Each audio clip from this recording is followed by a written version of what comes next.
Hi everybody, and welcome back from lunch, and welcome to session 3. So session 3 is roadmaps for research culture. So this session will consist of 2 talks, followed by a short break, and then the remaining 2 talks. Myself and Sonia are the chairs today, so we're just going to introduce ourselves briefly, and then we'll get the presentations underway. So my name is Danny Crean. I'm an assistant professor in the School of Veterinary Medicine, UCD, where I also lead a research group in terms of inflammatory biology. I also am happily one of UCD's research integrity champions, and I also chair the College of Health and Agricultural Sciences Responsible Conduct of Research Committee, which is a mouthful, normally the CHAS or CRC I'm happy with. So that's myself, and I'll let Sonia, the co-chair, introduce herself. Hi everyone, welcome. I'm Sonia Deschênes. I am an assistant professor at UCD in the School of Psychology. I'm also a core member of the UCD Research Culture Initiative. Outside of the Research Culture Initiative, I also run a research lab in the psychology department on psychosocial aspects of health. Okay, great. So our first speaker in this session is Colleen Thomas, and her title of her talk is UCD Research Culture Survey and Focus Group Outcomes, a Plurality of Cultures. So Colleen, as you may well know, is the project manager for the Research Culture Initiative. So it's her responsibility. She essentially drives the entire culture initiative with some support, not only delivering the surveys and the World Cafes that you're going to hear about today, but also the analysis of such. So Colleen is perfect for the role, in my opinion, especially when you read her bio, because not only does she have undergraduate and postgraduate experience, so she's well attuned to the research culture and how it impacts on researchers themselves, but she's also been part of the proposal support team in UCD, where she helps researchers really write funding applications for both national and international research funding organisations. And as Dr. Hiney will talk to us about, the RFOs, or the research funding organisations, play a key role, or can play a key role in research culture. So no pressure, Colleen, but I think she's perfect for her job. So Colleen is now going to present the Research Culture Initiative in its entirety, I believe, right from surveys to World Cafes, and then the analysis from this. So thank you, Colleen, and looking forward to your talk. In its entirety, okay. All right, hang on just a second while I get all these things organized.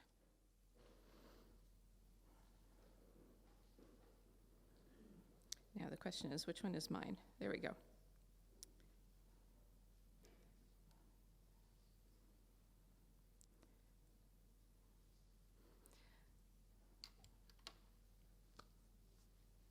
There we go. Okay, wonderful. All right, so as you heard, I am the project manager for the UCD Research Culture Initiative, and it is a great pleasure for me to be representing the whole team today.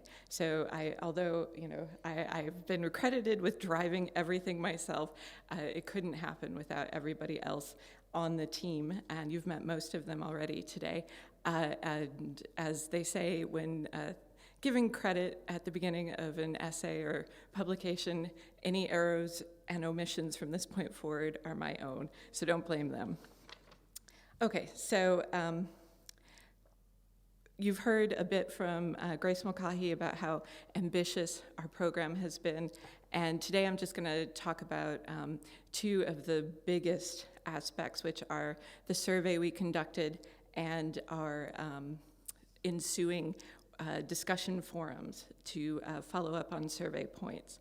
Now, to give you a little context, our project is a pilot phase addressing one of the key pillars of the UCD research strategy.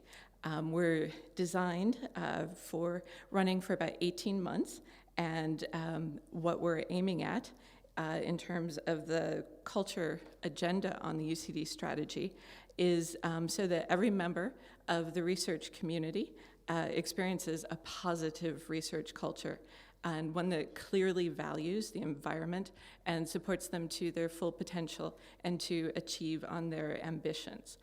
So as Danny said, no big pressure there. You heard now already that our first priority really was to run a baseline survey to find out what the sentiments of the research community are. And so we ran that in middle of October to the end of November. It was about a 6-week window that the survey was conducted. It was modeled on one that was run at the University of Glasgow, and we're very grateful to the support we received from Glasgow on these sort of initial phases of our project. One aspect that differed from Glasgow was that we invited the entire range of roles within the research community to participate in this survey. So it wasn't just faculty, but it was graduate research students and technical officers and professional research support staff, postdocs. Can't forget postdocs, it's Postdoc Appreciation Week, I think. We had 4 sections on our survey, and you can look at all of our questions. They're available freely on our website, as is the quantitative report that has come out from the survey. That's on our website too. And this is the cover of it, so you'll recognize it. We had 1,028 responses to the survey, and broken down by role, you can see that half of them came from faculty members. The next largest group, a little over a quarter, came from graduate research students. And we really did pull out all the stops to try to get graduate research students to engage with this survey. And then you can see that for the other roles, there were smaller numbers of respondents. For the postdoctoral research associates, in the graph on the right, you can see the kind of percentage of the total target population that the responses represent. For the postdoctoral research associates, there are usually only about 300 of those at any given time at UCD, so the number is a little bit bigger than that seems. And then for technical officers and professional research support staff, which looks very small, 64 combined, there's no number to compare it against because their roles are contained within larger groupings in HR, so we don't actually know how many technical officers or research support staff we have that could potentially have fallen into these categories. So that's how the responses to our survey played out. The key question on our survey was, has research culture improved in the last 3 years? And you can see on the top graph just the general answers, and there's fewer yeses than nos, and more than half are I don't know or it's not applicable. And what was interesting for us were the sort of 3 key reasons people gave for not being able to answer this question. And you'll hear some overlap with some of the other topics that came up in other talks today. So the first was the pandemic. People said that at the time of the survey, it had been a pandemic for 18 months, and people had been working remotely, so they weren't in a position to adequately judge what the research culture really was. A second reason was that they had been at UCD for less than 3 years. And if you look at the bottom graph, and I know it's hard to see, but all the way to the left is the percentage of answers for master's and PhD students. And you can see that 71% of that cohort responded that they didn't know if research culture had improved or not. So with the average PhD running 3 years, it makes sense they hadn't been at UCD long enough. There was also a cohort of early career stage academics hired in around the beginning of 2020, so they also wouldn't have been at UCD long enough to answer that question. And then the really compelling answer for me, the really compelling reason that people gave for not being able to answer this question was that they didn't know what the term research culture meant. They didn't know what we meant by research culture. And so I think that's where our work begins, is this raising of awareness about what we mean in terms of research culture. Now, we had another couple of questions where we asked people to rate on a Likert scale the extent to which the university supports a culture of, and you can see running down the left column, the topics that we gave them. And our The answers we received are represented in this graph, rated by positivity, so least positive at the top, most positive at the bottom, and all credit to my colleague Jill Boyle, who created this graph. And it shows us some really interesting things. Now, what we normally point out is that the research integrity bit shows lots of positivity, and that's partly because our own project comes from the Research Integrity Office, but also because the Research Integrity Office does Trojan work in raising awareness and in training in research integrity, and so this perhaps gives an indication of a repayment of that investment within the community. The other sort of positive is we asked how comfortable people felt approaching their colleagues for mentorship, peer review, and advice. And we can see that 2/3 of them feel quite positive about that. They are comfortable approaching their colleagues, which is a really positive response. And then a few others that we wanted to look at a little more carefully are around, oops, sorry, I thought that was going to show you more. Collegiality, collaboration, and valuing quality over quantity. Oh, now it is.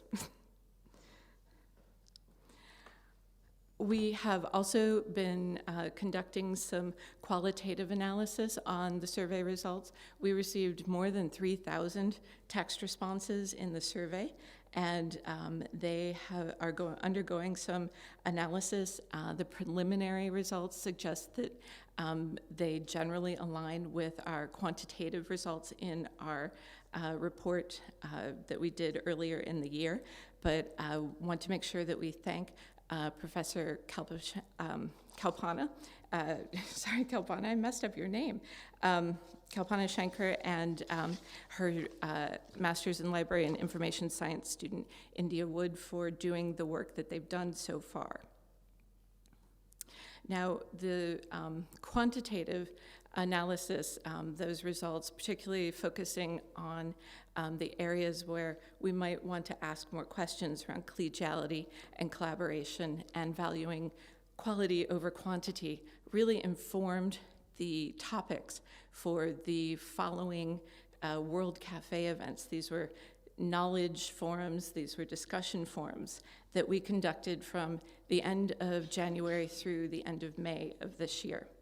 We had a total of 13 events, and you heard earlier that some of them focused on technical officers, others focused on postdocs, graduate research students, and then some on colleges, some on research institutes. So there was, it was inclusive of a range of roles and a range of disciplines and areas of the university. And then our discussion points focused on awareness, collegiality, and collaboration, and valuing quality over quantity.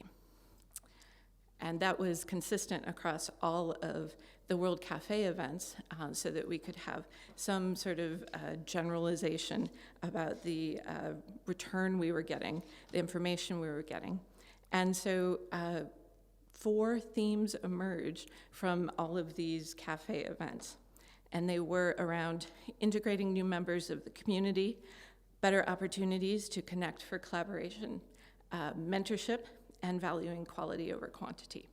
And you'll hear a little bit more about those as I go through. This is a photo of one of our cafe events, one of the sort of beginning casual conversation and coffee. And it's really lovely to bring people together. I think that was at least some of the draw for coming to participate in our cafe events.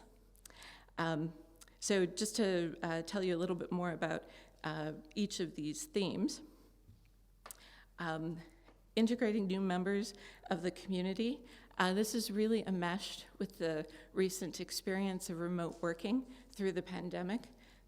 People felt that they, who joined during the pandemic, felt that they needed to be better integrated into the community, and they also reported that the networks that existed within the community felt a little insular. It was difficult to break through and connect for collaboration. So this is, perhaps also a factor of the remote working circumstances.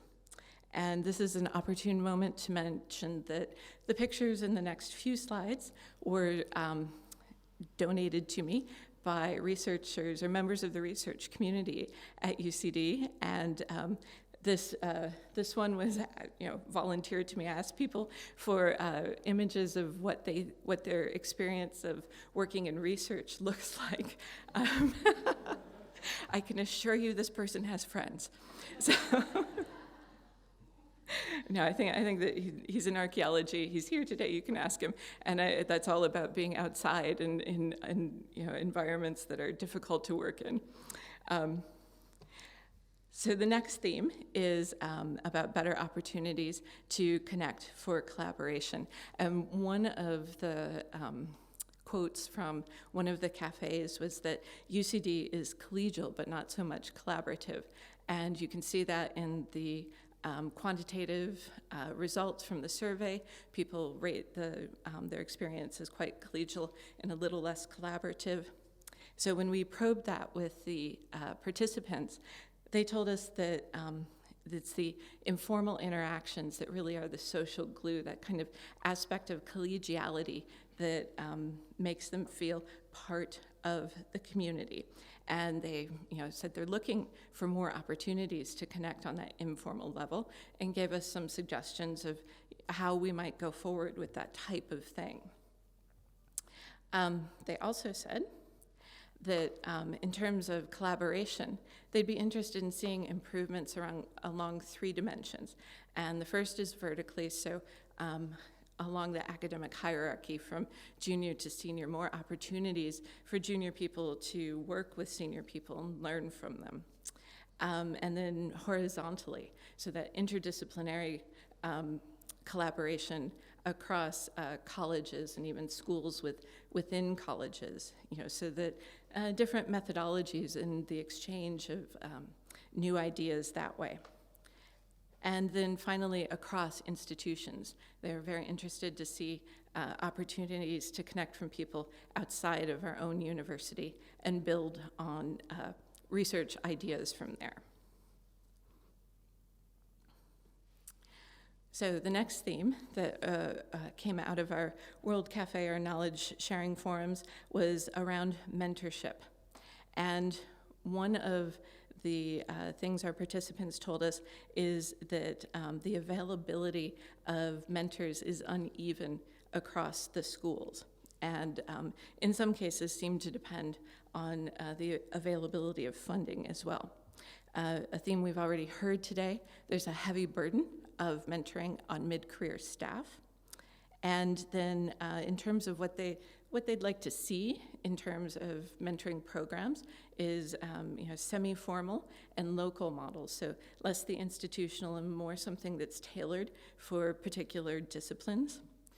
And then something I think that most will agree with and sounds completely obvious, but sometimes you need to say it out loud. Mentoring is important for all career stages. It's not just for junior people, but senior people need it too. However, they need different models. The things that work for early career researchers aren't necessarily going to be appropriate for senior researchers. So these are things that we need to think about as we move forward. And then finally, valuing quality over quantity. And for our participants, this was the less quantifiable, if I can use that word, a way of recognizing and celebrating research and how this is signaled to them by the environment around them, the institutions, funding agencies, and publishers. And that tells them how it's valued, how their work is valued. And so there's something in there about, maybe shifts that we've already heard about in the way that we approach that. The topic of metrics was raised in the majority of cafes, and we had an aspect of our our knowledge forums where we ask people to tell us one thing to start, one thing to stop, and one thing to continue. And on half of these continue lists was a program already existing at the university called the Output-Based Research Support Scheme, which is a way of rewarding research that's a little less metrics-based. They've asked, or they've mentioned that they'd like to see slightly more qualitative criteria for this scheme going forward. And then finally, are you looking at me, Danny? I'm almost done, or? Okay. Finally, it won't be a surprise to anybody. It certainly wasn't a surprise to us, and it's already come up at this conference, that we found there to be a plurality of research cultures with particular issues for different groups of people at the university. And so the way this kind of broke down was along the lines of the different roles at the university, so graduate research students, postdoctoral research associates, ad astra fellows, which are a special category of early career researchers at UCD, professional research support staff, and technical officers. There's not really time to delve into that today, but those are the sort of groups of people who expressed particular issues that we need to think about rather than an overarching approach, but maybe plural approaches for them. And then as a way of sort of summarizing our experience in general and kind of my thoughts on it, I wanted to bring out a few of the key points that have stayed with me as we've gone along in this process. And the first is that collegiality and collaboration are really key components for a positive research culture. This has come out time and again in our discussions in the World Cafes and with every group that we've talked to. And it's that collegiality underpins collaboration. So if we don't have collegiality first, collaboration doesn't naturally follow. And we heard this from researchers telling us that they base their collaborations, their decisions to collaborate on people, on who they get along with, who they're friends with, and who they trust, who will deliver their part of the project so that they feel confident that it's an endeavor that they want to be part of. So that's the collegiality aspect is really important. We also have, this is a direct quote from one of our participants, change in culture requires buy-in from all career stages. And we've certainly heard that in this forum already today, but that's an important thing to recognize, that it's collective action. It's not something that's just going to happen because some of us want to work on it, but we need lots of people to agree and buy into these principles. And then finally, I think this is interconnected. I think all of these are interconnected.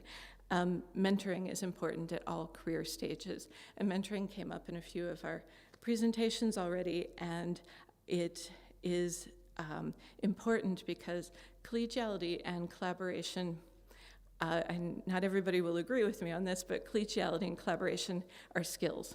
They're social skills, but skills nonetheless. And skills can be cultivated through training and through example. And this, I think, is where mentoring comes in. And I think that's why it's one of the key components going forward in terms of research culture.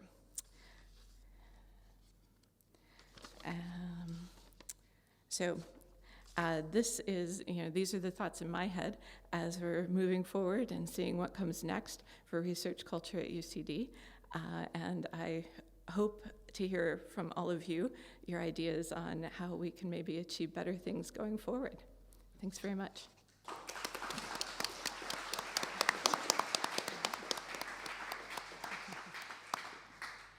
Thank you very much, Colleen. So thank you very much for both your talk and for your excellent timekeeping. So we have some time for questions. If anybody has any questions for Colleen.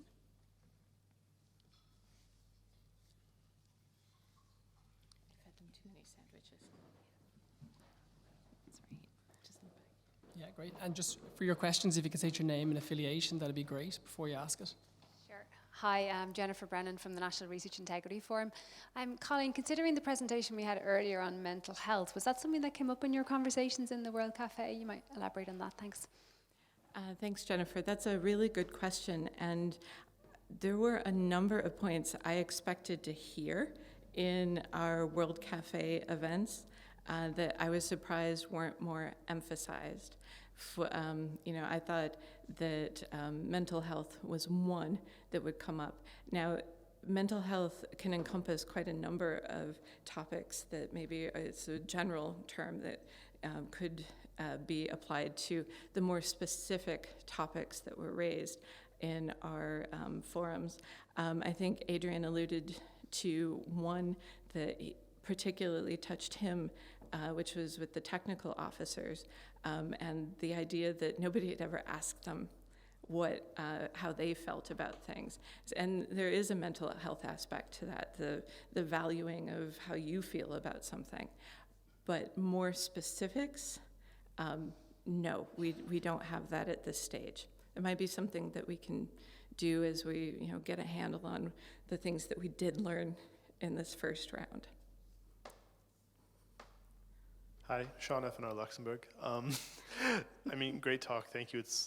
The results are cool, and it's great that you're also using that to build on other things, like with the World Cafe is awesome. Just a quick question about the output-based research support schemes, because I'm not familiar with it. You said it values non-metric-y activities. Could you give an example and what you're doing in that space? I am the absolute worst person to ask that question. I like to avoid this like the plague. So it's metrics in general are not my forte. It's somebody else in the room can probably do better than I can with this. What OBRSS is. Orla, do you want to give it a go? This is a scheme where we give funding out to our researchers based on their publication output and their PhD supervision over a period of time. And then we've recently expanded it beyond just publications to software or works of creative significance or data sets and so on. So trying to broaden out what we recognize. It's a relatively small amount of money. I think the average grant per researcher is about €1,000, but it's significant. If somebody needs to buy a laptop or do a little bit of travel, it just makes sure that they have that little bit of money that is sometimes needed to grease the wheels. And just to follow up on that, it is a relatively small amount of money, but we heard from researchers in disciplines that were in the humanities, for example, where they don't necessarily need a huge amount of money to achieve quite a lot. This scheme means a great deal to them, and they want it to stay. They'd just like to see a few little tweaks.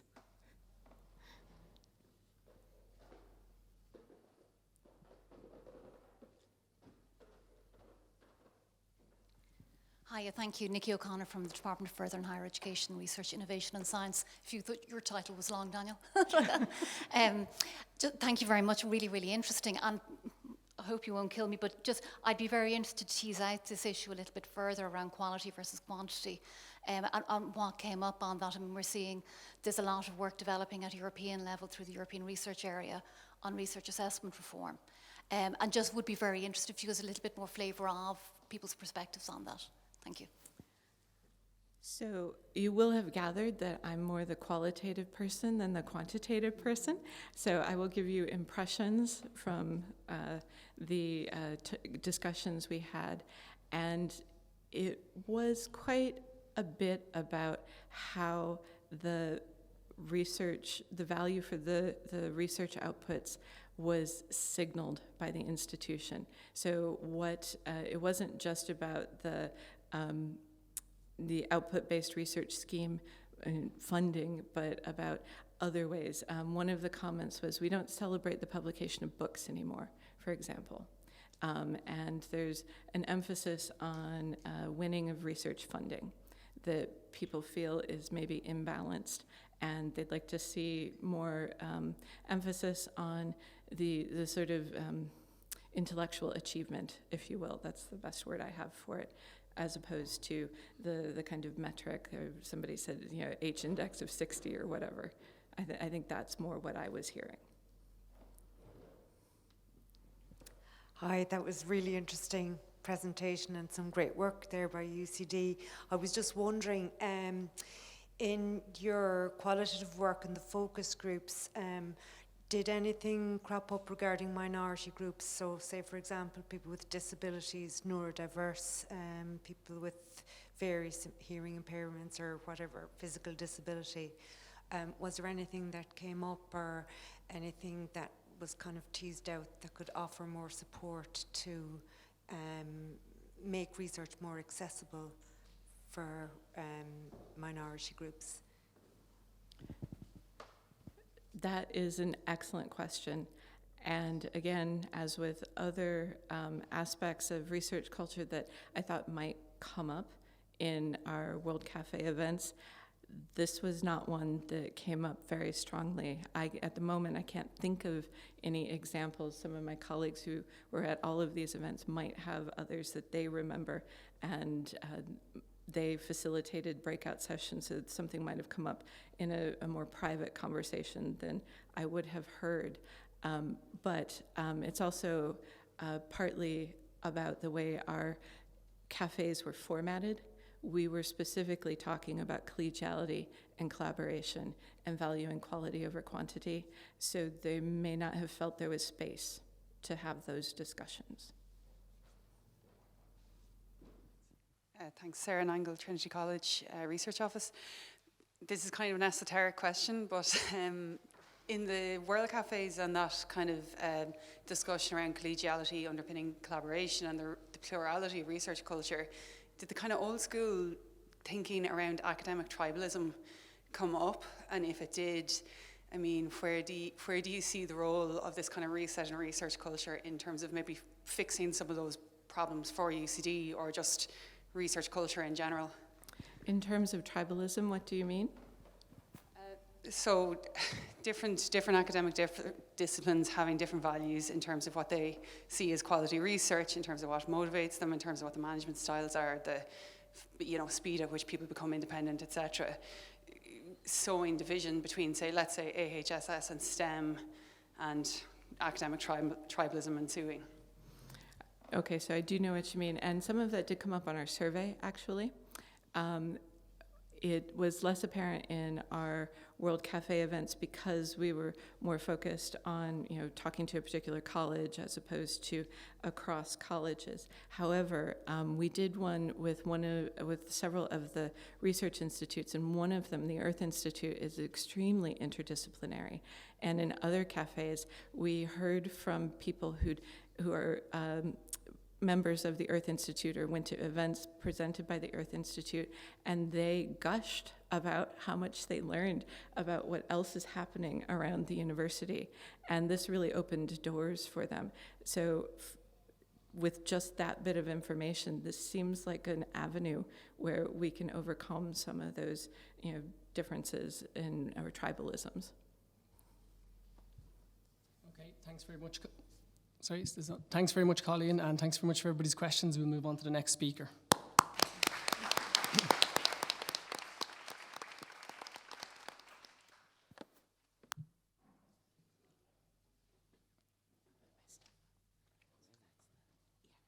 Okay, so our next speaker is Dr. Maura Hiney. So her talk today is entitled Research Culture, Funder Perspectives and Initiatives. So Dr. Hiney is presently the head of International Cooperation, Evaluation and Targeted Programmes at the Health Research Board, the HRB in Ireland. But if, like myself, on a Friday night you like a coffee or something a little stronger and you trawl the research integrity literature, you'll probably have came across her name before. So she is, fair to say, quite influential in terms of both the national awareness and driving research integrity practice and policy, really through the National Integrity Forum and also internationally through a number of initiatives that she's involved in. So I won't go through every one of them, but you can see that she's currently the treasurer of the World Congress on Research Integrity Foundation. And also in terms of her input to the EU 2017 revision code of the 2011 European Code of Conduct as her appointment as the chair of the permanent working group through ALIA on ethics and science, or science and ethics. So it's fair to say that Maura Hiney has great credentials in this area. Again, she's also been the advisor and heavily involved as a partner in some fantastic EU projects which are really globally changing the field, I feel, such as the Printature project, which is absolutely fantastic, really taking code and theory to practice, and also the SOP S4RI project, which is really fantastic. And for an active researcher like myself and others, it's great to see policy being thought of in the active, kind of practical, face-to-face networks that we deal with every single day. So it's great to see that come into fruition. Her talk today is really going to look at research funding organisations, RFOs, as they play a major role and part in impacting on the research culture that I will actually be in myself and be involved with. So it's all of us as active researchers. So I'm looking forward to hearing your talk today. Dr. Hiney, I'll hand it over to you. Thank you. Thank you very much. And first of all, apologies to FNR and possibly to Science Foundation Ireland and other funders in the room, because when I was preparing this talk, there was so much happening that I just couldn't pack it all in. I'm going to go through this quickly. I'm glad to hear the slides are available afterwards, because honestly, this is a very rich area when it comes to the funders. So, no. Do you know what? Oh, the other one, yeah, okay. It's always good when they work. Yes, so, okay, what is research culture? Well, like everybody else in the room, I think I really like the Royal Society definition. I think everybody has kind of come back to that because it just has that lovely kind of all-encompassing description. But of course, it isn't just about researchers. So it's also about the system, the complete system of shared values. And why would a funder be interested in this? Why would we care? Well, I mean, ultimately, we want to fund research excellence. And so, you know, having a strong culture affects not just who does the research, but also what research gets done, how it's done through research integrity, for example, and how it's disseminated. So funders are extremely interested in this area because for a lot of us, this is public funding. So we have to account for that. I want you to take a little step back with me, though, on my journey, which started back in Lisbon in 2007. And I think the way that the World Congresses have evolved over the years actually really reflects this movement that we've made towards research culture. So back in 2007, people were still asking, you know, research integrity, do we have a problem, really? I mean, let's talk about this. Do we have a problem? By Singapore, they'd kind of said, yeah, okay, we probably do have a problem here. But let's try and all agree on some basic principles. And from that came the Singapore Statement. By the time we got to Montreal in 2013, people were getting a little bit more nuanced now, a little bit more familiar with the area. And we were starting to think about things like collaboration.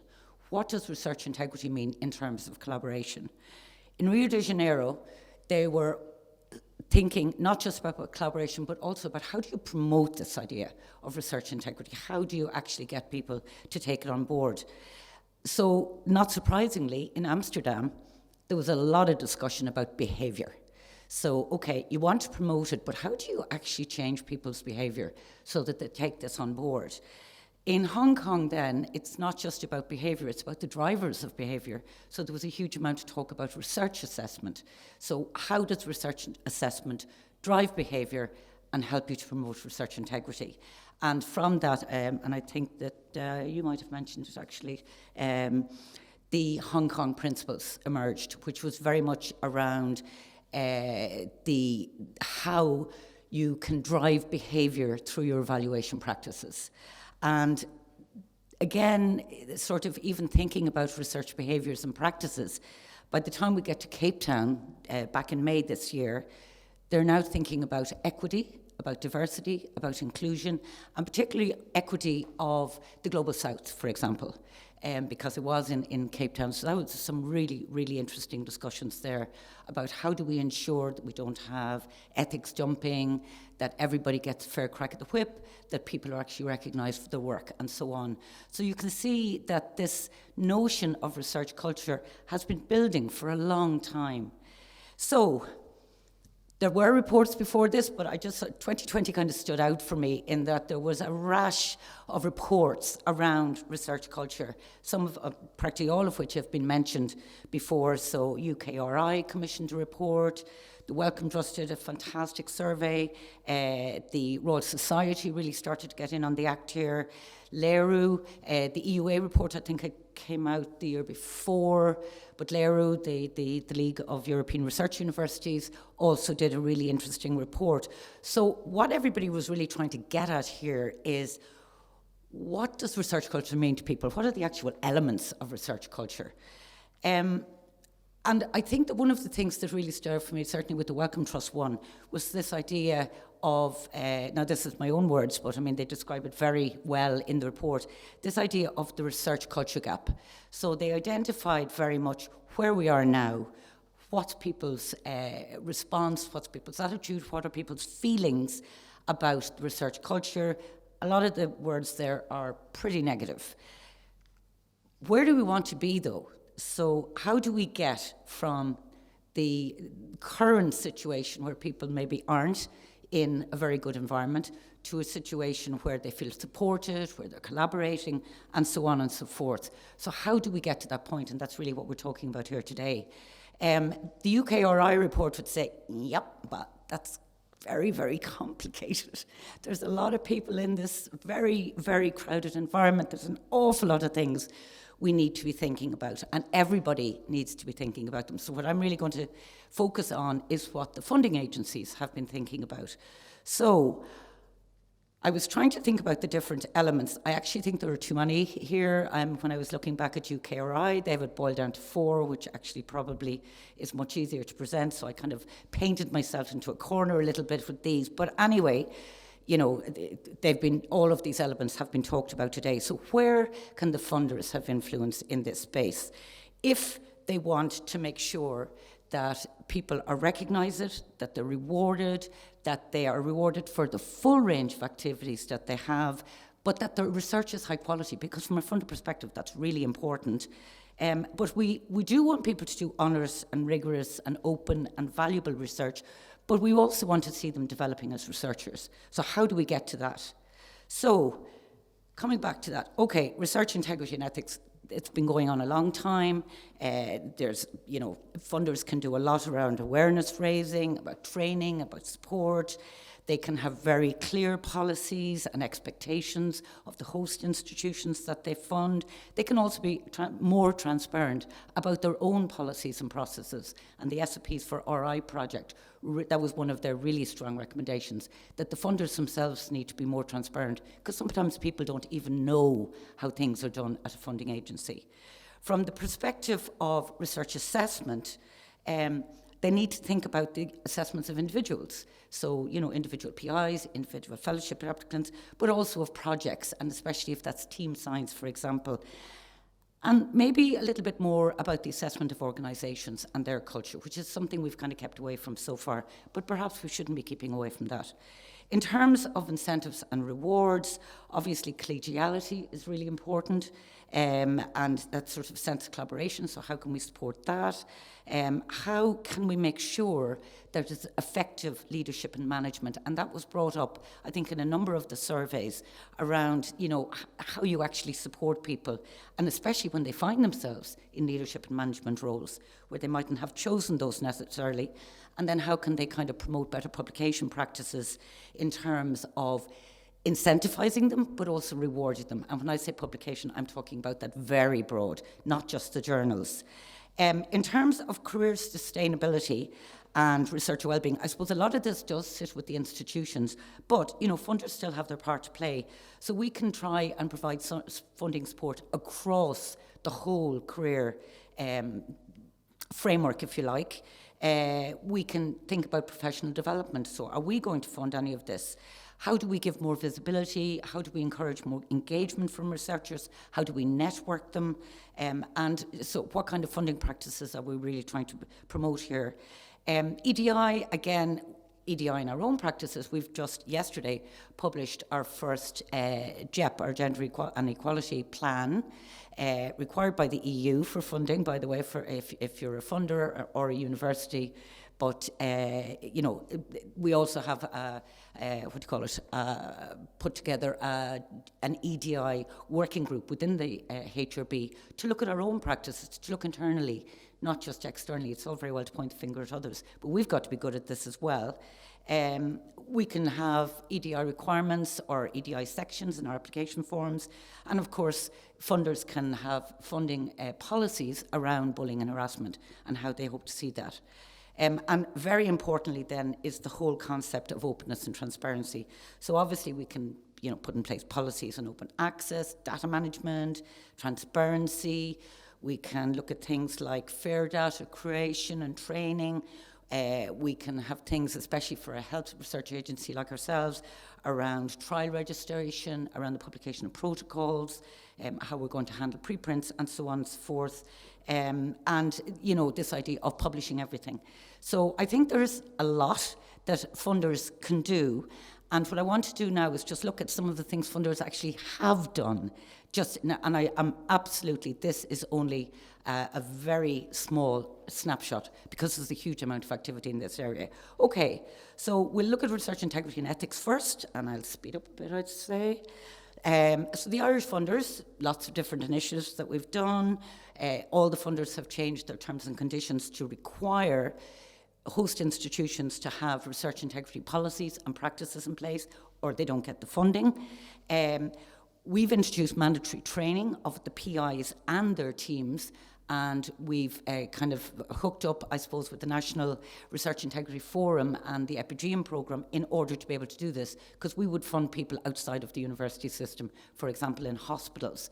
And I don't know why, this year in particular, we've had a huge amount of interest from that sector. So clinicians and their teams are coming to us now and saying, can we have training?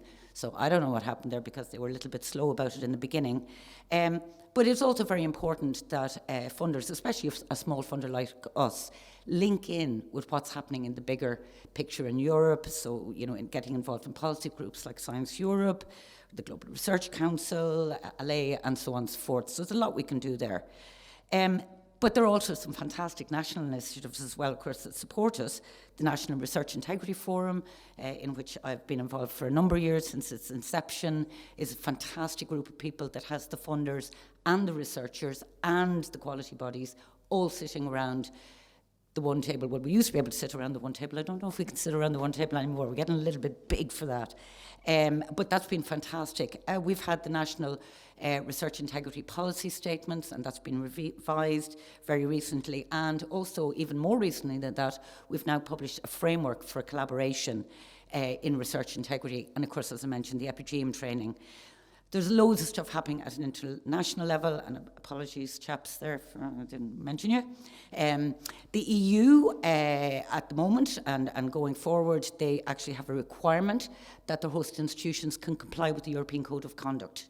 And that has actually become a legal requirement. Now, that was never the intention of the European Code of Conduct, that it would become a legal document, but that's the way the Commission rolls. So it's in there, and you have to be able to sign up and say, yep, we can comply with this.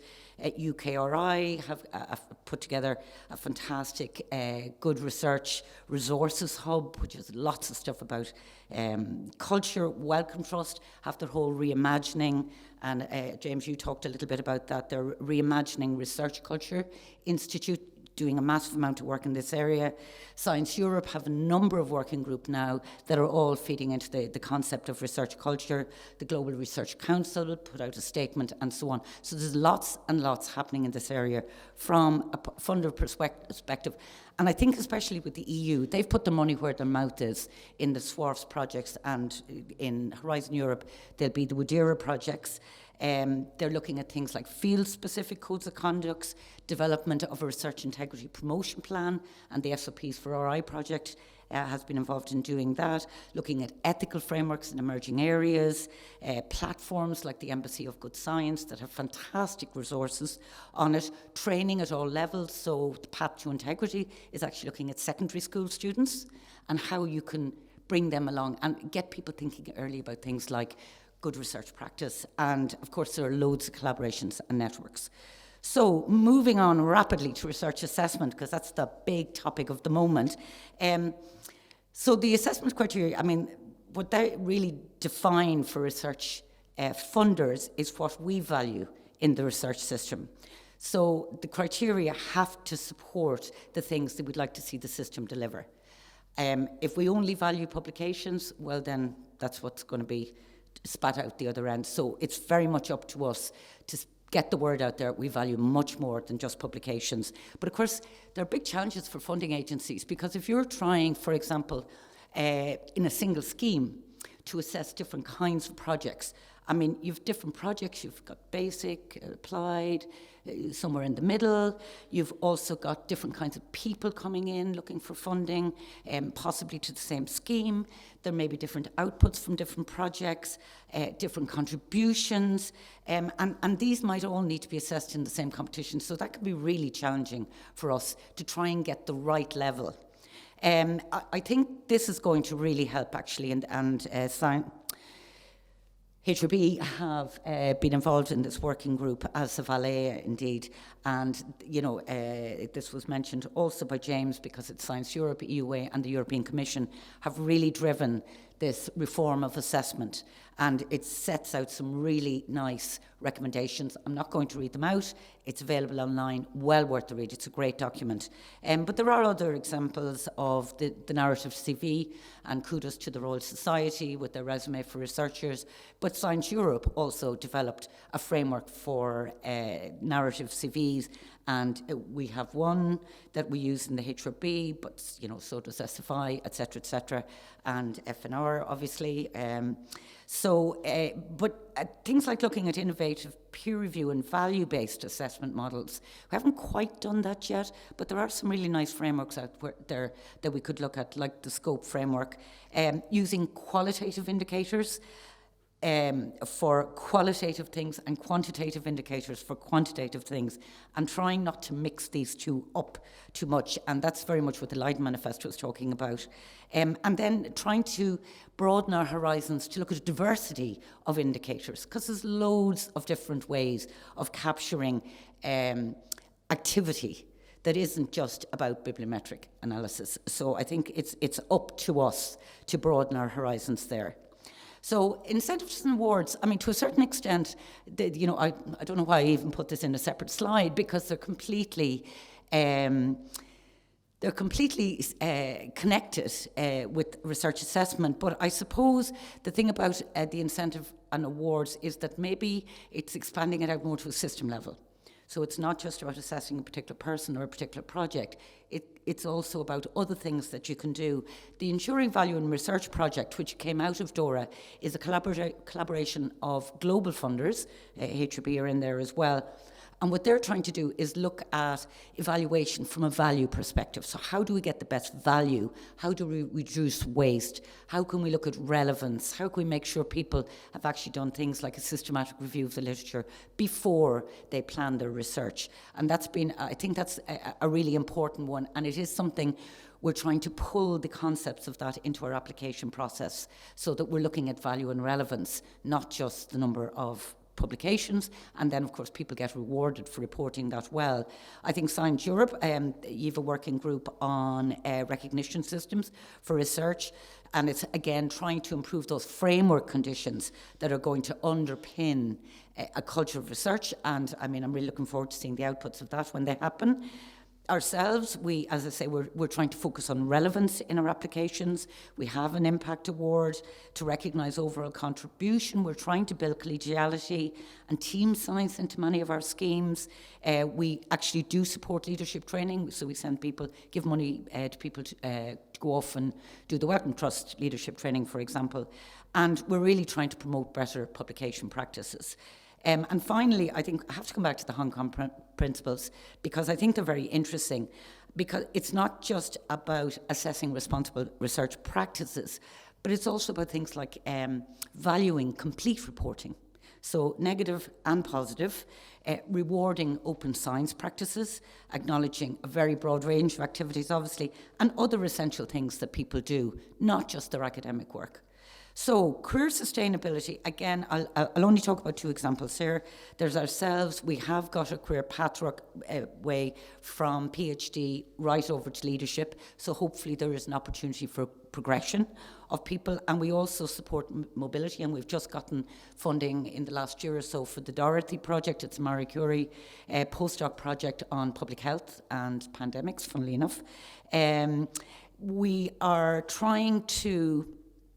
really trying hard to assess applicants on a very broad range of criteria, and trying to provide flexibility as well and financial support for people who need to be on career breaks or take into account maternity leave and so on, that people are on a more equal footing there, and promote visibility of early researchers through our Ones to Watch awards, Ones to Watch conference, and so on and so forth, trying to give younger people a bit of visibility.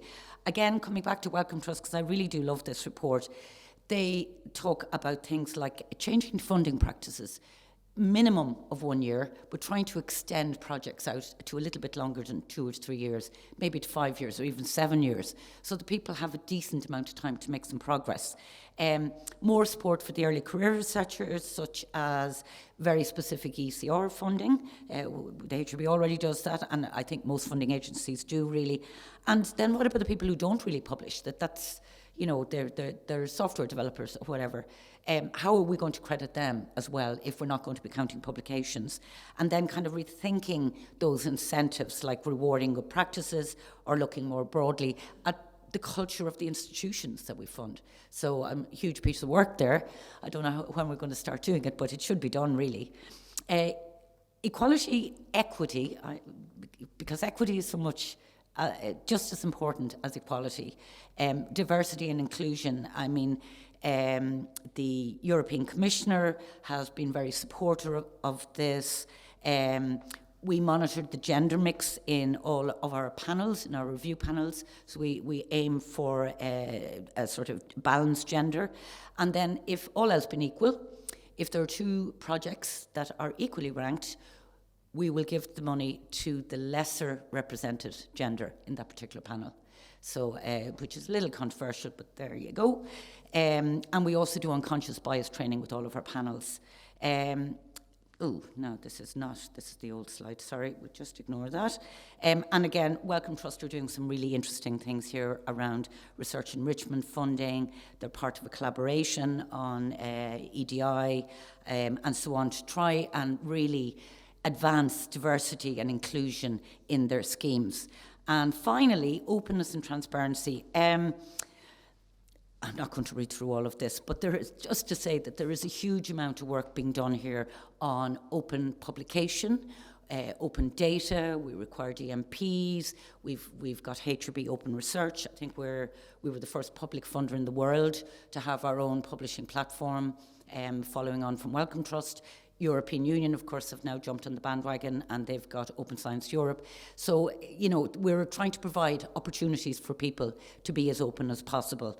But also things like open access to processes. We have observers on our panels. We've got public reviewers on our panels. We've funded PPI networks around the country so that people get the public involved in the research as opposed to them just being subjects of the research, which we think really kind of adds value to the research at the end of the day, especially clinical research. There are some really interesting ideas around involving the public in prioritising areas of research, the James Lind Alliance, for example, and indeed the SFI National Survey that was run earlier this year, and us being transparent about our research processes so that people understand how they're going to be assessed and what we're going to evaluate as the project goes along. And I think we need to get better at that. So my question then is it really possible to change the culture? It's a very hard thing to do. We were talking about this at the coffee break and saying this is a generational thing. This isn't going to happen overnight.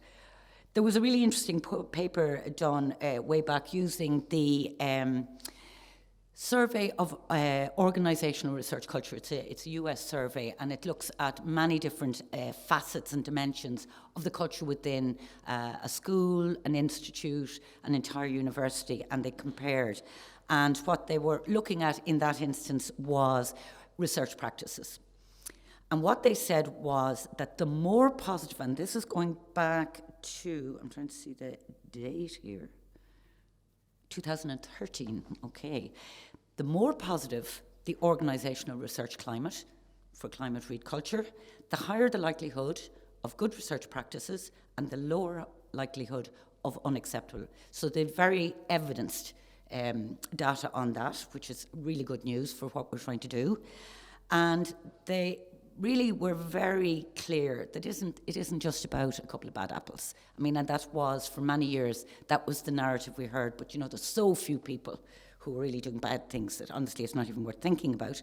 But it's about changing the organisational and the structural culture to sort of really support people to implement good practice. So, a few final thoughts here. Funding agencies and research institutes and researchers, we all have different perspectives. We all come with our own baggage, as it were. The funding agencies, we have to think about the context of our paymasters. So in our case, it's the Department of Health. And what are their policy and evidence needs? What are their research needs? What's their strategic mission? And how we can serve that. So that sort of confines us to a certain extent. So we will often then also, because we're a public funder, we will approach our funding and our responsibilities in terms of how do we protect and account for and be transparent about public investment of money. That isn't necessarily how an institution thinks about this. The institution will often be thinking about resources and supports and reputation of their institution. I mean, the dreaded world rankings, unfortunately, they're still used. And, you know, a lot of people look at the list and decide where they're going to come if they're a foreign student. And you know, I think, I don't know how we get away from that because it's still very influential. But I think institutions are making a really big effort to try and think more broadly. And researchers also will probably be thinking about creativity and knowledge production and career progression. So we're not all coming at this from the same angle. But I think ultimately we all want the same thing. We want high quality research. We want that research to be relevant for the discipline, but also for society, the broader society. And I think somebody made that point this morning from one of the surveys that was done. But we also need that to happen in an environment that really values the individual, because that is the asset. The power of collaboration and collegiality, very much pointed out by Colleen there, which was fantastic, and multidisciplinarity. And I think that is becoming, it's almost becoming the new norm now, really. It's very rare that we would fund a project in just simply one discipline these days.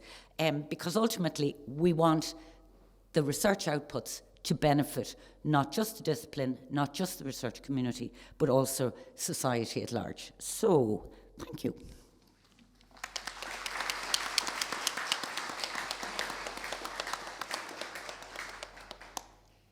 Thank you very much for your excellent talk. So we have some time for questions now.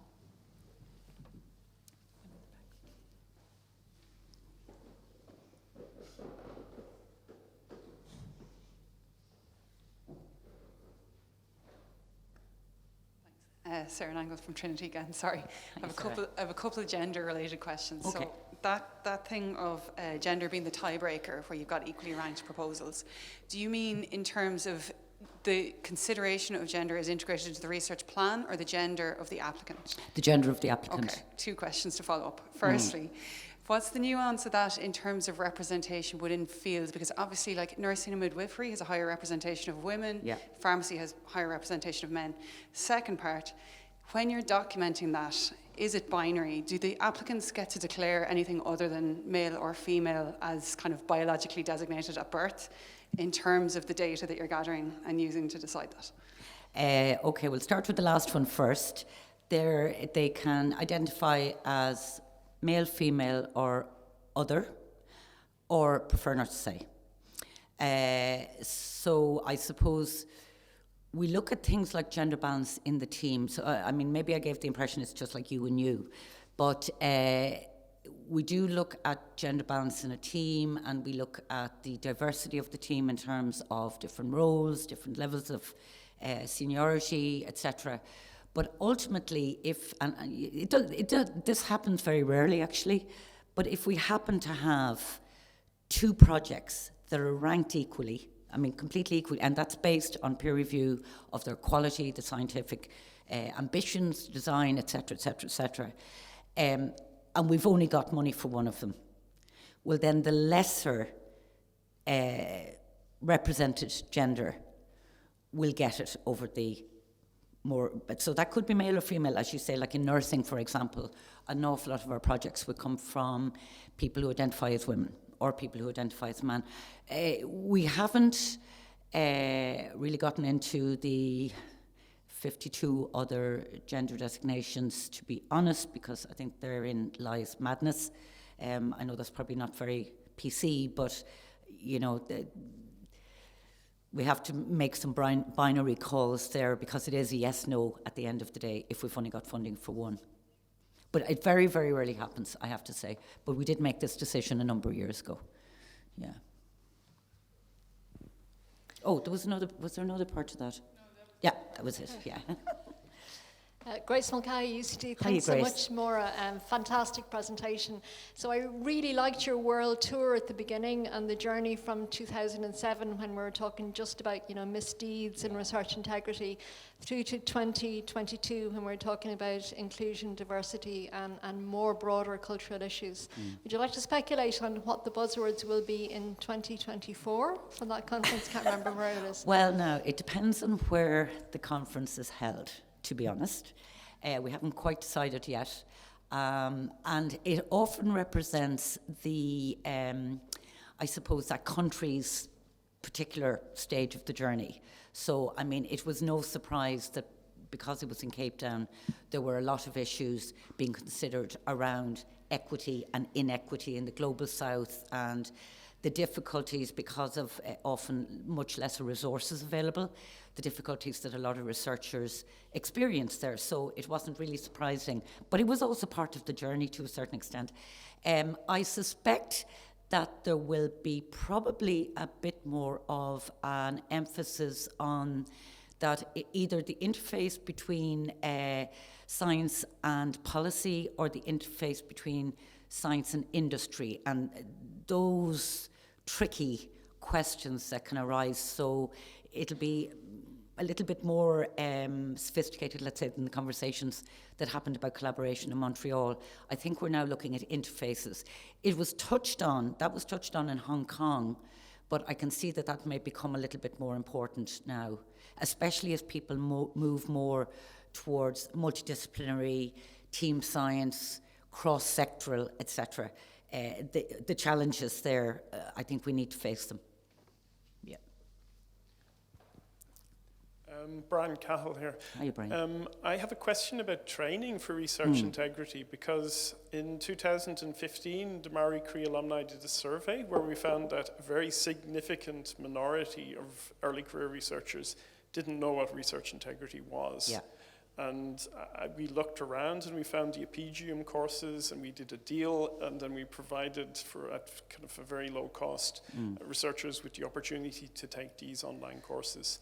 Is there a need for open access to training like that? Because it would make it a lot easier to disseminate. Yeah, well, I suppose the current setup in Ireland, at least for Epigium, is that there is open access for anybody associated with the university. You know, they don't pay for the training themselves. It's paid for by a national consortium. And we pay into it because we fund people outside of the university system, and we knew that we had to be able to create some way for them to get access to. So all they do is they send us their name. That's great. I think sorry. I think you were probably dealing with a lot more people in non-English speaking countries. Yeah. I mean, and I think every country has to find its own solutions. And I mean, I would say that we would hope that institutions are not relying completely on Epigium. It's an online course. It's great for awareness raising and maybe for making people realise what they don't know. especially if they fail. I got everybody in the HRB to do the course, and about 40% of them failed the first time. And they were absolutely horrified because they thought they knew everything about this. I mean, no. But, that was actually a really good exercise. So, but you have to follow that on then with much more interactive face-to-face. And there's lots of good examples like virtue training now, and a lot of Irish people have done virtue training. It was one of the EU projects under SWARF, where it's value-based training. So that actually sits very nicely then with the concepts of value and the value framework of Science Europe. Yeah. Hi, Maura. Irene from UCC Research Office. How are you? Oh, yeah. Thanks so much for a great presentation. And I'm really glad you mentioned the dreaded world rankings, because that's I do a lot of training in research integrity, and there's a lot of talk about research culture and everything. And it just seems to me that there's just such a chasm between the world rankings and then the movement towards research culture, which is, it's what promotes responsible conduct of research and research excellence. Unfortunately, we're still in this kind of space where research performing organisations will look at where they sit and how they've done in the world rankings and base their, in many instances in this country and abroad, base their research strategy on these world rankings. Yeah. And I'm just wondering, have you any thoughts about the gap and how that can change? Because so long as we're kind of looking towards the way the world rankings operate, it seems to me that it's going to be very hard to embed research culture in the whole research ecosystem. Yeah, I mean, it's a very challenging area, I have to say. Now, in fairness to Leiden rankings, they have done a lot of work to try and expand the criteria that they use. They've been real leaders in this area. I mean, unfortunately, Singapore rankings haven't followed suit just yet, and there are another few that haven't. But I think if one of them is willing to forge ahead and actually become much more inclusive and broad in the criteria that they look for in institutions, the others will eventually follow suit. But again, this is going to take a while. This isn't something that's going to happen tomorrow. And you're right, there is definitely a mixed match at the moment. But, I mean, back in 2007, people weren't even accepting that there were problems with research integrity. So, I'm a real optimist. I think that, you keep plugging away, you pick away at it a bit at a time, and you do make progress. It might be slow, but you do make progress.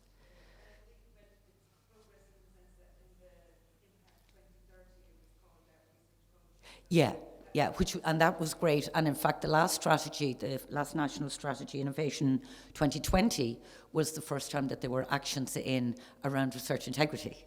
So it's really nice, again, that they have moved now to talking about research culture and how to promote that. So we're always making strides, but maybe not as quickly as some people would like. Okay, we have 5 minutes and there is 3 hands up for questions, so we'll hopefully get to those 3 individuals on the side, in the centre here, and then Orla Feely. Hi, Jenny O'Neill, UCD Library. Really, it's just a comment in favour of funders having an influence in this area. So I deal with research data management, and I know I can say from experience that having the HRB policy around data management plans and publishing of research data has opened up the door for me to have conversations with researchers and to be able to support them with that. And I mean, obviously data management is a small aspect of research culture and research integrity, but it has given me the opportunity to have conversations with researchers that I may not otherwise have been able to have. It's brilliant. And I mean, we also recognise that for a lot of people, they don't really know how to curate their data or what it means to make their data fair. So we do provide funding within projects for that, but we've also done training of data curators. And I think, I suspect that data curators it's going to become a career in its own right, I hope, over time, because it's quite specialist. And we need the data. Quite apart from everything, we need the transparency of being able to look back at the data, when it comes to considering if there is a problem with a paper, let's say, and also we want to be able to recycle data. And a secondary use of data would be a big thing, because it's all about not wasting public investment as well. Sorry, no. Hi, Lindsay Dowling, TU Dublin. Hi, Lindsay. Sorry, I'm kind of circling back a little bit, but just in relation to the question that was asked around gender and awarding in the cases of minority genders. I appreciate, there are obviously more than 2 genders, and the binary choice is, okay, it's a starting point, but it's not ideal. Is there an option for funders perhaps to look at perhaps diversity statements, or how many genders are represented within your research team, how many ethnicities are represented within your research team, rather than people having to declare their gender? Perhaps there is a more simplified quantitative measure or diversity statement that could be applied and would be a little bit more equitable. Yeah, I agree with you. I think that could certainly be done. Thank you. We have just 1 minute for Colleen over here. Poor old Colleen has had her hand up for ages. So if you can't answer this in 1 minute, I will understand. I was really interested in the work you're doing around public-patient involvement. Yeah. And I'm interested in what you think about that in terms of research culture, because our engagement people at UCD are very interested in research culture, and there's a relationship there. So I'd be interested to hear your take on public-patient involvement and research culture. Yeah, I mean, I think it is a contributor because it's also a different way of thinking about your research. So, and it's something I think that a lot of healthcare professionals really struggle with, this idea that Joe Bloggs can come in off the street and sit with them while they design their project or think about their methodologies, and it's like, where's the value in that? But of course, they discovered then that there's huge value in that, because especially if it's a patient or a patient advocate or somebody from an advocacy group, they probably know more about that particular disease than the clinicians themselves in terms of the lived experience. So I mean, what we've certainly found over the last number of years is that the relevance of the questions that are being asked is much greater than it used to be, and that the carry through and translation back into the public sphere is also much greater than it used to be. So I think I suppose that is an element of research culture, because research culture is also about doing really good research and getting it out there to benefit society. So I think that's where I would see it fitting. Okay, and one last question over here.